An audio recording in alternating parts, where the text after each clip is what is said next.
I'm going to demonstrate how knowledge is superior to faith by answering this Christian's 3 questions about the Bible. We're off to a really great start already when the creator of the video wants to educate us on the Bible, doesn't really know the biblical definition of faith.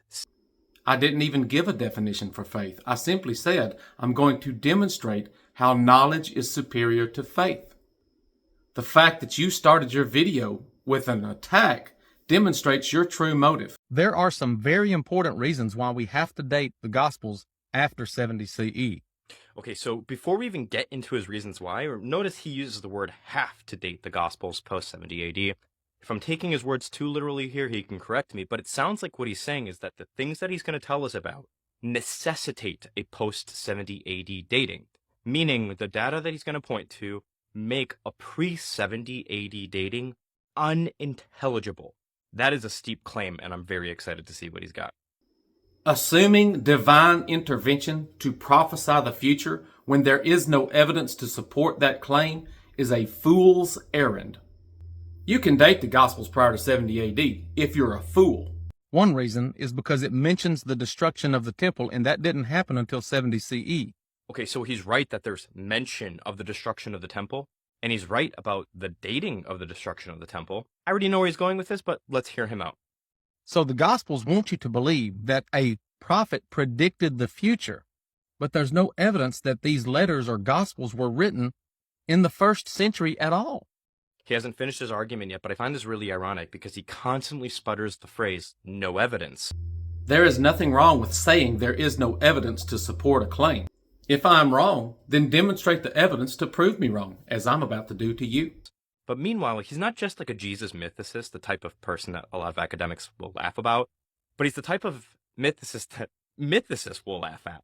He thinks the Romans created Jesus. There's no evidence for that theory. Once again, more ad hominem attacks. Why can't you just focus on the evidence? If you would focus on the evidence, maybe you could see the evidence that the Romans created Christianity. I wrote a whole book demonstrating the evidence that the Romans created Christianity. But I'll give you some of those again now. Since you say there's no evidence at all that the Romans created Christianity, let me just prove you wrong. The New Testament was written in a Roman language, Greek. The Romans and the Jews were mortal enemies. They were fighting multiple wars. The Jews were revolting against Rome, and Rome destroyed the Jews. The Jews have always rejected Christianity. The Jews say Jesus was not their Messiah, that Jesus did not fulfill any messianic prophecies from the Jewish scriptures. But the Romans are the ones that pushed Christianity on the world with threats of violence. The headquarters for the Christian church has always been in Rome. If you ask Irenaeus in the 2nd century, he said that all churches should take their direction from the most ancient church founded and organized in Rome. The headquarters for the Christian church is still in Rome today. Jesus told the Jews that they should pay the Roman taxes, that they should render to Caesar what is Caesar's. Paul said that Christians should humbly obey those whom God has appointed as authorities over them. The Romans were the authorities over the Jews. When Jesus and Paul are both telling the Jews to humbly submit and obey the Roman Empire, that is evidence that the Romans created Christianity. Nonetheless, I think we have plenty of evidence for 1st century dating of the Gospels. Now, I'm not going to turn this into a 30-minute video, so here's just one consideration. Scholars generally date the book of Acts between 62 and 90 AD. And now you want to appeal to scholars as if something is true simply because scholars say so. Why do those scholars generally date the book of Acts between 62 and 90? What is the evidence that they have? Why can't they place it to 62 or 90? And could it be that they are wrong? A quick Google search says the range of proposed dates for Acts is quite wide, from 60 to 150 CE. Within this range of dates, 3 are prominent in the scholarly literature: an early, an intermediate, and a late date. So the range of dating for the book of Acts is wider than you admitted. The reason you choose the earliest date is because it supports your narrative, not because the evidence says so. And there are a lot of scholars that disagree with your perspective. I think the ending of Acts favors a dating of 62 AD.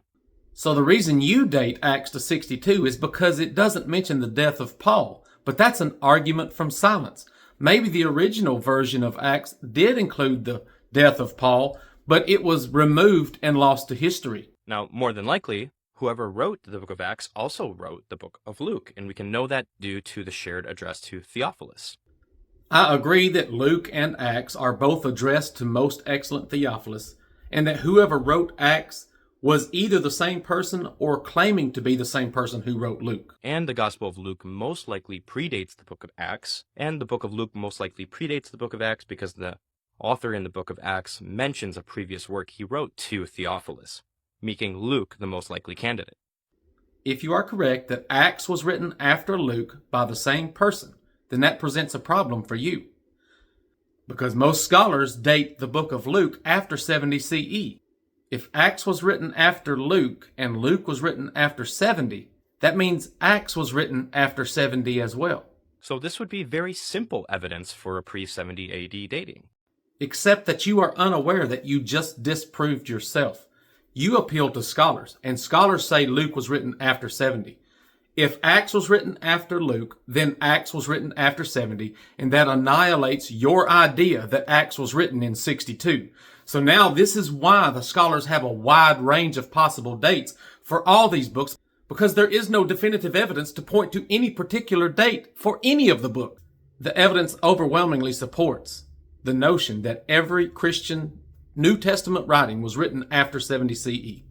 Every single one of them. Now, there's more discussion to be had here, but for the sake of the video, let's move on. There is no first century manuscript. This is also true, but I don't think this helps Jeff's case here. Not having a first century manuscript is not at all surprising on the condition the Gospels were written prior to 70 AD.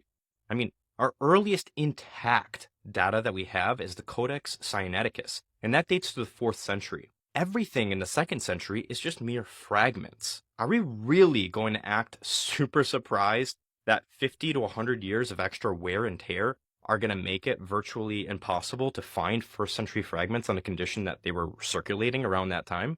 So this lack of data in the 1st century is intelligible on both conditions, whether it's pre or post 70 AD, making it a moot point to bring up. It's not evidence for or against my theory or his theory.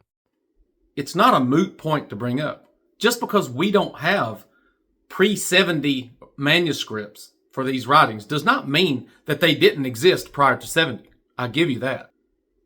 But to suggest that they were written prior to 70 with no evidence to support your claim is a problem. When you claim that they were written prior to 70, you need to provide some evidence for that, and there is no evidence. So it's inappropriate for you to say that these Gospels were written prior to 70 when you have no evidence to support your claim. There is no citation or quotation of any of the Gospels anywhere in the entire 1st century. Notice Jeff hasn't even presented evidence yet. He's just kind of pointing to silence constantly and going, evidence. When really, arguments from silence suck, and you'll see that as a continual theme throughout this video. Nonetheless, it seems like Jeff is forgetting about this guy named Paul, who actually quotes from the Gospels, who died 62 AD, meaning that whoever he's quoting had to have been around before 62 AD. Watch this video carefully, and I think the honest person can see who's not providing evidence. You're assuming that Paul wrote in the 1st century just because we have letters that say they are written by Paul. Yet I'm sure you are well aware that most scholars say that about half of the Pauline letters that have Paul's name on it were not written by the same person who wrote the other half. So we know that there are letters that have Paul's name on it that were not written by Paul. Now, for the books that scholars think Paul actually wrote, what's your evidence that Paul wrote them? There is internal evidence in what is called the authentic letters of Paul that demonstrates that they were not written prior to 70 CE. You see, 70 CE was the year when Israel fell, the year when Jerusalem and the Jewish temple were destroyed in war by the Romans. Paul mentions the fall of Israel in Romans chapter 11, verse 11, if you want to look it up. The main doctrine that Paul taught in all of his letters was that the Jewish law was no longer applicable.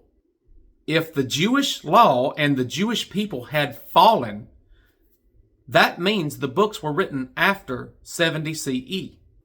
The only evidence that you have that Paul wrote prior to 70 CE is an assumption that Paul wrote the letter and the assumption that he died in the 60s Therefore, he couldn't have written after he was dead. But you have to prove that Paul wrote prior to 70. For example, take 1 Corinthians 11:23. You see Paul quoting Jesus from the Last Supper. The Synoptic Gospels all record this saying of Jesus from the Last Supper. This demonstrates either dishonesty or laziness on the part of Than, because 1 Corinthians 11 is not citing or quoting Matthew, Mark, or Luke. 1 Corinthians 11 is talking about the same subject of what Jesus said when he instituted the Lord's Supper. Matthew, Mark, and Luke all talk about things that Jesus said, but they all have different sayings, and none of them match 1 Corinthians 11. So Paul is not citing or quoting either Matthew, Mark, or Luke. He's just talking about the same subject. Or another one, 1 Timothy 5:17-18. You'll see this Old Testament reference, you shall not muzzle an ox while it's treading out the grain. But then you see another one, the laborer deserves to be paid. But in this verse, Paul is claiming to be quoting scripture. You shall not muzzle an ox is in Deuteronomy, but what about the laborer deserves to be paid? That's not in the Old Testament, it's not in the Septuagint, there's no Jewish writings that contain this. But what we do have is Luke 10:7. Remain in the same house, eating and drinking whatever they provide, for the laborer deserves to be paid. Than, are you aware that 1 Timothy is considered to be an inauthentic letter of Paul? Paul didn't write this letter. It was written much later. If the author of 1 Timothy is quoting Luke, and he might be, that just says that Timothy was written after Luke. And Luke has a wide range of possible dates that I've already shown in this video. But both Luke and Timothy were written after 70 CE. So in order to date the Gospels prior to 70 CE, you have to assume a miraculous divine intervention by God to speak to a prophet to predict the future when there is absolutely no evidence that these things existed in the early first century. So far, this has been Jeff's argument. I don't see any evidence for pre-70 AD dating. Therefore, they were probably written post-70 AD. Here's Than's argument. The Bible is the holy word of God, and no amount of evidence will ever change my mind. But he's making a somewhat probative point here. Unfortunately for him, this point falls apart again when you just look at some basic history. He says that Jesus of Nazareth could not have predicted the destruction of the temple because that's prophecy and that's supernatural and that's a big no-no when you do history. You see how dishonest Than is? That he has to put words into my mouth? I never said Jesus could not have predicted the destruction of the temple. I'm saying if Jesus divinely prophesied about the destruction of the temple before it happened, there should be some evidence that that was true. You should not just assume a miraculous, divine, prophetic foretelling of the future when there's no evidence to support that it was told before the event happened. Let's just put aside the question begging for naturalism and all that stuff here. Let's just grant this methodology. Consider the case of Jesus ben Ananias. Josephus, a respected Roman Jewish historian, writes about this man who, before 70 AD, went around Jerusalem predicting the city's destruction. He shouted, "Woe to Jerusalem," for years until he was killed during the siege, after seeing his warnings come true. So if Jesus ben Ananias could predict the destruction of the temple in the Jewish war, why could Jesus of Nazareth not predict the destruction? I hope some of you are enjoying this video because it seems like such a waste of time to have to talk about the stupidity of Than's positions. If Josephus was even telling the truth about Jesus ben Ananias, that guy was able to observe the conflict as it was building and about to explode. That's drastically different than what Jesus would have been able to do if he had died 40 years prior to the war. Now, Jeff might push back and say something like, well, Josephus was written post-70 AD. But what matters here is not when Josephus is writing. What matters here is that he's documenting an individual who, before 70 AD, did in fact predict a Jewish war and the destruction of the temple. Than's fatal error is assuming that if it is written, it must be true. He seems to be completely oblivious to the possibility that anybody would write anything that is not true. The fact that the temple had been destroyed before makes it plausible that someone could anticipate it happening again. Additionally, Jesus could have been alluding to Daniel, for instance. Additionally, Josephus places these events under Governor Lucius Albinus, who governed between 62 and 64 AD, years before 70 AD. So, I can explain this naturalistically without invoking the supernatural at all. Jesus of Nazareth could have seen the rising tensions between the Jews and the Romans, could have predicted the destruction of the temple in a Jewish war because of that, and could have thought, for instance, that that would have happened because of Daniel 7 and because it's happened before. Nothing supernatural here. In other words, the prediction of the destruction of the temple is intelligible on both the condition that the Gospels were in pre-70 AD and post-70 AD, making this a non-probative point. It's not evidence for my theory or Jeff's theory. So if you're going to explain Jesus' prediction of the destruction of the temple naturalistically, you have to reject the Bible, because the Bible does not say that Jesus predicted the destruction of the temple based on the observation of the events around him and based on the fact that it was destroyed in the past and it might be destroyed in the future. If you're going to take the naturalistic position, you have to reject the Bible. Do you reject the Bible? All the evidence for Christianity appears in the 2nd century or later. And as we've briefly shown in this video, it doesn't. I'm sorry, Than, but you have not presented any evidence that the Gospels were written prior to 70 CE in this video. Question 2. Why do we think that Matthew, Mark, Luke, and John did not write Matthew, Mark, Luke, and John? First of all, the text of these books never identify an author at all. This is true. The Gospels are internally anonymous, but it's a mistake to infer from there that they're strictly anonymous. Internal anonymity being something like the Gospels, for instance, where the author doesn't name themselves and doesn't use first-person language. If the Gospels were strictly anonymous, we would be saying something like they were circulated without any names attached to them in the beginning. But internal anonymity does not entail strict anonymity. Whoever wrote the 4 Gospels did not identify themselves as the authors in the text, and you know that to be true. You simply believe Irenaeus in the late 2nd century, who attributed authorship to these Gospels as Matthew, Mark, Luke, and John. You just believe Irenaeus. And I don't. So let's see what inferences he makes from here. The author of Luke admits that he's not an eyewitness, but he is just writing down what many people have written down before him. Hold on, let's look at the text. Notice Luke's wording and intentional positioning in proximity to his sources. He's using language like accomplished among us and refers to eyewitnesses delivering accounts to us. He's using first-person plural pronouns, indicating he has an informed familiarity with the events. So what was he an eyewitness to? We don't really know for sure, but he is claiming to be an eyewitness. For instance, he makes a demarcation between himself and the early eyewitnesses. So why would Luke make a distinction between himself and the early eyewitnesses if he was not claiming to be an eyewitness? The temporal demarcation, in conjunction with the first-person language, implies that Luke is calling himself an eyewitness. In other words, he's considering himself a later eyewitness, not an early eyewitness. Than, did Luke witness the resurrection of Jesus? According to the church, Luke was Paul's physician who traveled around with Paul, maybe nursed him back to health when he was stoned and left for dead several times. But Luke never saw Jesus at all. Paul never even saw Jesus. And if the church is correct, then Luke was not an eyewitness to anything that Luke wrote in the book of Luke. Luke would have just been telling what Paul told him, but Paul never saw Jesus either. Paul never saw the resurrection of Jesus. So what's this early eyewitness and late eyewitness?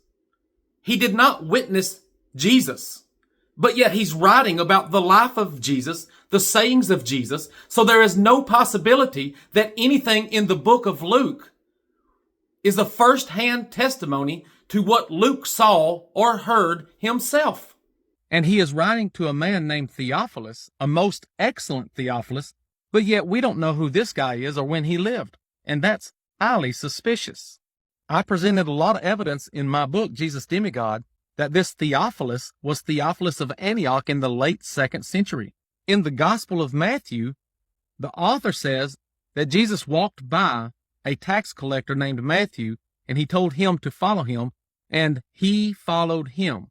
Not I followed him. Now Jeff is insinuating that Matthew's use of third-person language implies that the Gospel of Matthew was not written by Matthew. Because why would you, as the author, use third-person language instead of first-person language? Would anybody in history ever do that? The answer is yes, they do.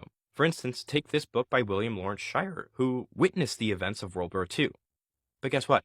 You never see him use first-person language in his book and refer to himself in this book. And in fact, he uses other sources to write his history. Based off all that, surely he's not an eyewitness to the events of World War II, right? See how that logic falls apart? Furthermore, I actually think that this use of third-person language and removal of Matthew in the Gospel of Matthew helps our case for Matthean authorship.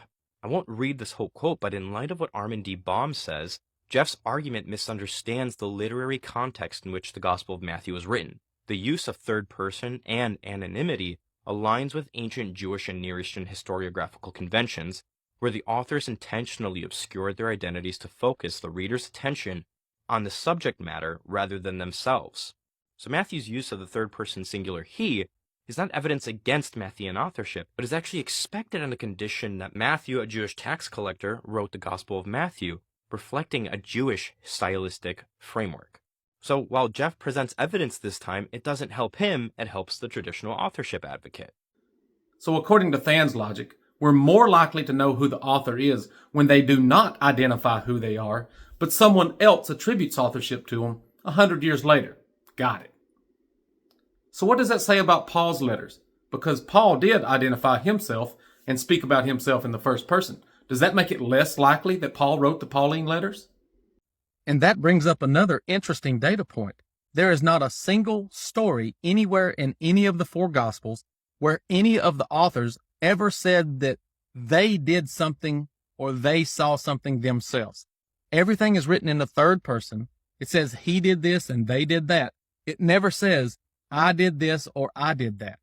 And for the reasons stated earlier, this isn't a problem for me. But just to really solidify my point, here is a list of other ancient authors that don't use first-person language in some of their works. This was a common practice even in its geography and place and time. So this is not a disconfirmation of traditional authorship. It just shows that Jeff doesn't know what he's talking about. I never said it's impossible for someone to speak about themselves in the third person. Bob Dole spoke about himself in the third person. What I'm saying is, the fact that Matthew, Mark, Luke, and John do not identify themselves as the authors in the Gospels is not evidence that Matthew, Mark, Luke, and John wrote it.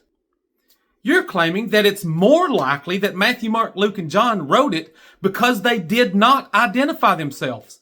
That's lunacy. So why do they call them Matthew, Mark, Luke, and John?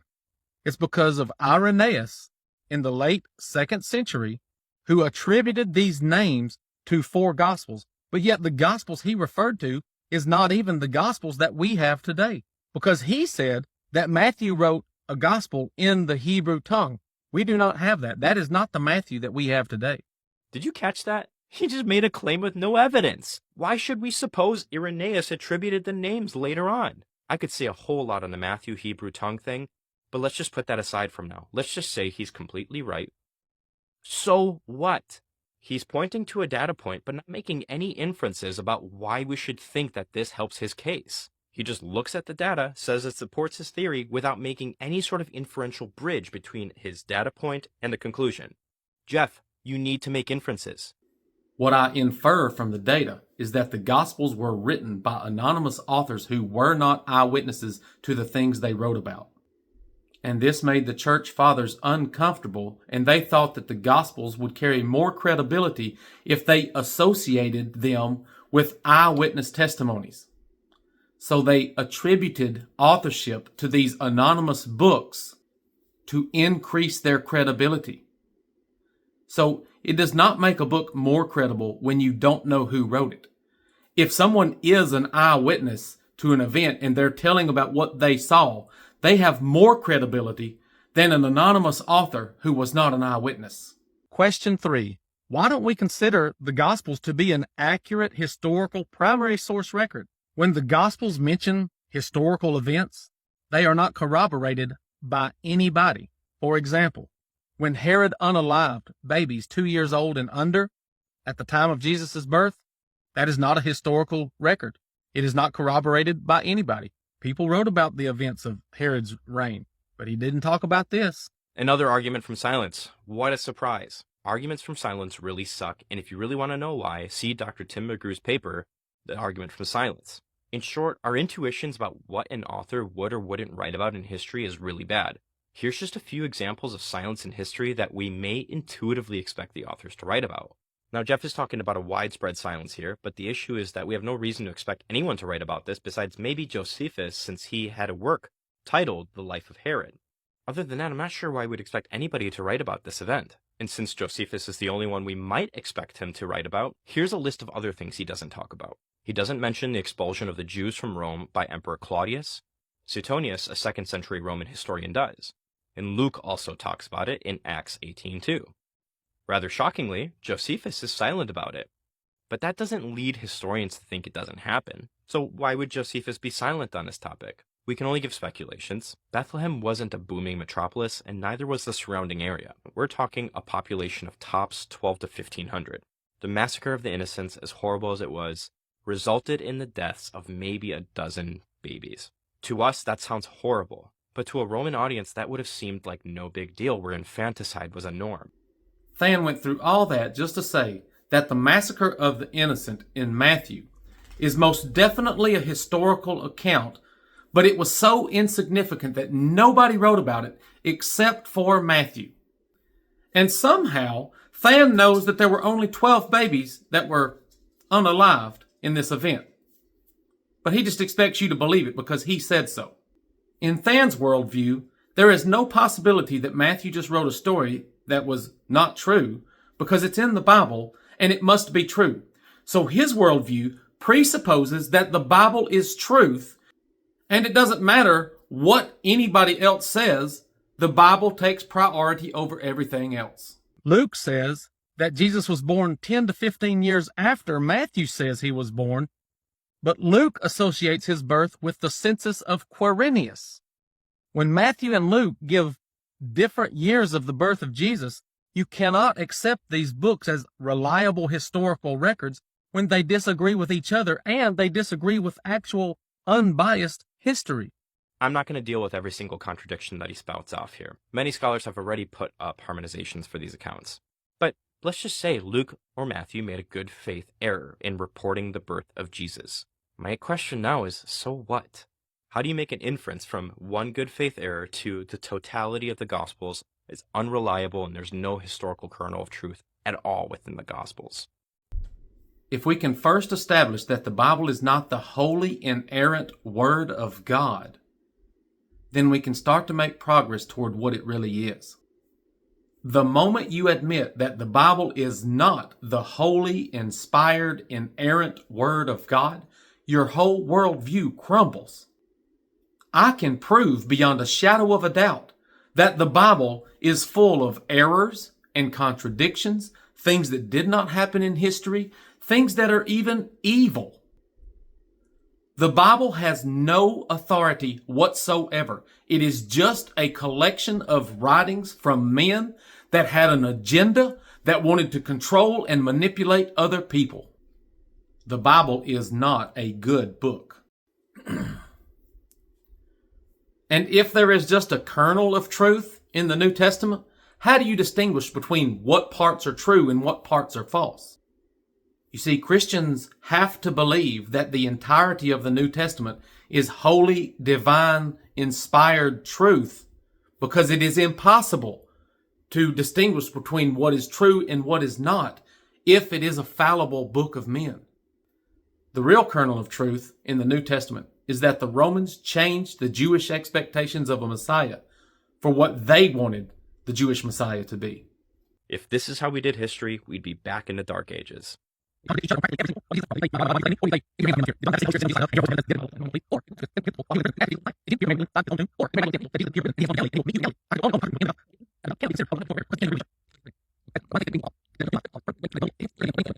I could go on and on with contradictions within the Gospels. So it is indisputable that the Gospels cannot be considered a reliable historical record because they can't even agree with each other. And again, I could go on explaining why none of these are contradictions. You can make ridiculous nonsense arguments for why there are no contradictions in the Bible, but it would be lies upon lies, and egregious lies at that. So any notion that the Bible or any part of it is the inspired and infallible Word of God is a completely baseless claim that is based on nothing but blind faith. We're full circle with the faith thing again. Nonetheless, I never said anything about inspiration or inerrancy or infallibility in my post. So, slight goalpost shift there, and you've provided no evidence that that is the case.